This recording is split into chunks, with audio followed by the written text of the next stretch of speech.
Now, you seem like somebody that really, from what I understand of all the authors we've had on the show, you really kind of vet out the structure, the bones of your story first. You kind of get game plan together, and then you map it out, and then you start to get into the actual writing. Were you, what was your process of writing? I was not that concrete about it. I definitely had my outline, and I had some stories I knew I wanted to tell, but a lot of it was just, it would flow. And actually, a good friend of mine, I was having trouble with the first chapters. I was writing them. It just wasn't coming easy. I was defining success in the first chapters. And I actually reached out to a friend of mine, Brad Kane, who'd written a book himself. And I was telling him, I said, how can it be I'm starting and I have writer's block? Like, this is not going to work.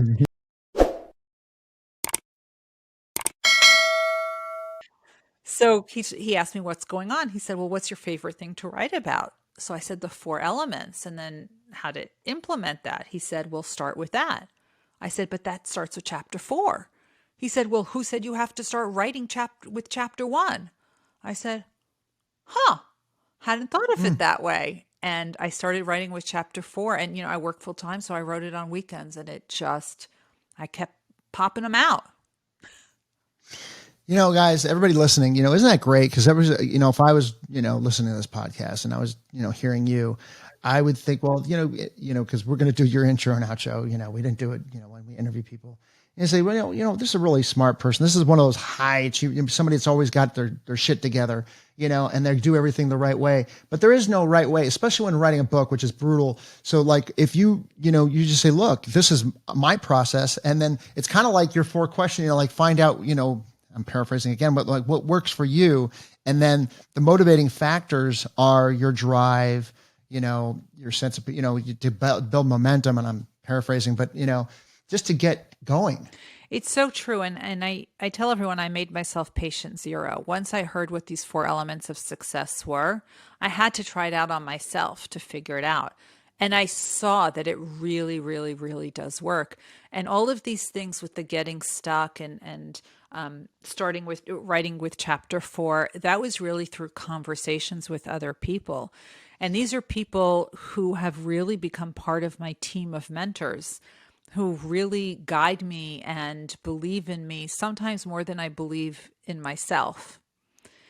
And it's so interesting because I'm part of this. I tell people you should always be part of what's called a community of practice. Community of practice are people that there's some sort of common denominator with all of you. So you might be in a community practice with other entrepreneurs or former screenwriters or whatever. I attended a conference that had big, big thought leaders. And during this conference, in April of 2020, at the beginning of the pandemic, we have, a closed Facebook group for attendees of this group because it's a think tank. And one of the women said, I am going to lose my mind. I haven't seen other people. I'm going to open up a Zoom room. Anybody who wants to join can join. So a bunch of people joined that Zoom, and it's been going on every single Saturday night since April 2020. So it's almost 2 years now. Now, what's interesting is that you have some of the brightest minds on that Zoom. And we can only talk about the same old topics, but so much. And we said, why don't we learn from each other? So every few weeks, someone would start teaching something. I would talk about adult learning and success. Someone else would talk about photography. Someone else talked about growing up in a cult. Someone else talked about astronomy. All of these things. And we had this one person, Sam Horn.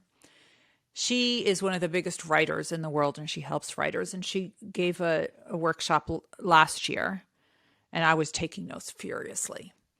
And then last week, she gave a talk again. And she said, Ruth, look where we are. A year ago, you were stuck.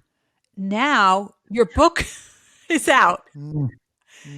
And look at the difference. And I said, it's because I listened to people when I was stuck. I reached out to people when I was stuck. I reached out to people when I wasn't stuck.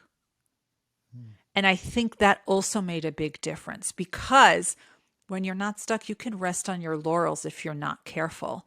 They get you to think about new things. They can say something, anything that gets you to start thinking differently. So always surround yourself with people who are better than you are, and always try to get new information and connect dots when you can.